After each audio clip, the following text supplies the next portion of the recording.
TV industry में कई ऐसे कपल्स हैं जो अपने रिलेशनशिप से ज़्यादा ब्रेकअप की वजह से सुर्खियों में बने रहते हैं। इनमें एक्टर अध्ययन सुमन और एक्ट्रेस मायरा मिश्रा का नाम भी शामिल है। वो 2 साल से अध्ययन सुमन के साथ रिलेशनशिप में थी। इसी मार्च में दोनों अलग हो गए हैं। हाल ही में एक इंटरव्यू में मायरा से उनके काम को लेकर सवाल किए गए और उन्होंने ये भी शेयर किया कि वो ब्रेकअप से कैसे निकली या फिर कैसे मूव ऑन किया। जब ब्रेकअप हुआ तो वो अपने शो गुड्डन तुमसे ना हो पाएगा में बिजी थी। मायरा कहती हैं, जब मैं गुड्डन तुमसे ना हो पाएगा शो कर रही थी, मैं एक दिन में 5 बार एंजाइटी अटैक के कारण बेहोश हो जाती थी और फिर मुझे अस्पताल में भर्ती कराया जाता था। 2 दिन बाद मैं घर वापस आ जाती थी। मेरा ऐसा रिश्ता कभी नहीं रहा जब मैं किसी के साथ इतना करीब हुई हूँ। उन्होंने आगे बताया, मैं एक ऐसी इंसान हूँ कि जो इस तरह की स्थितियों को नहीं देख सकती।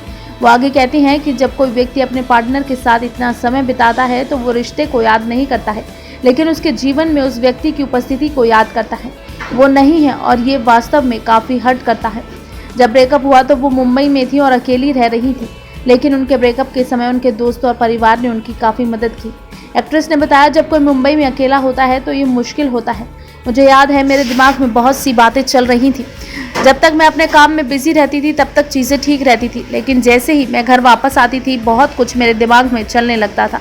उन्होंने बताया कि ये नए साल की बात है। उस समय मेरी तबीयत ठीक नहीं थी और उससे ठीक पहले मैं अस्पताल में एडमिट हुई थी। 2 साल तक हम दोनों ने नए साल को काफ़ी अच्छे से सेलिब्रेट किया, लेकिन तीसरे साल में मेरी बहुत बुरी स्थिति थी। वो कहती हैं, उनके चाहने वाले ही उनका सबसे बड़ा सहारा है।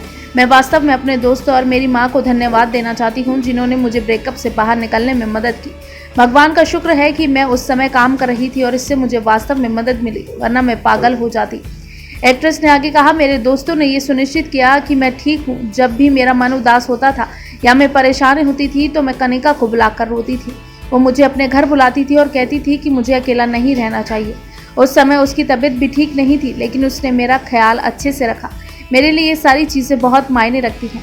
हालांकि इतना होने के बाद भी उनका प्यार या रिश्तों से भरोसा नहीं उठा। उन्होंने कहा, अगर मुझे एक अच्छा लड़का मिल जाए तो मुझे दोबारा डेटिंग करने में कोई दिक्कत नहीं होगी। मैं कदम पीछे क्यों ही हटूंगी।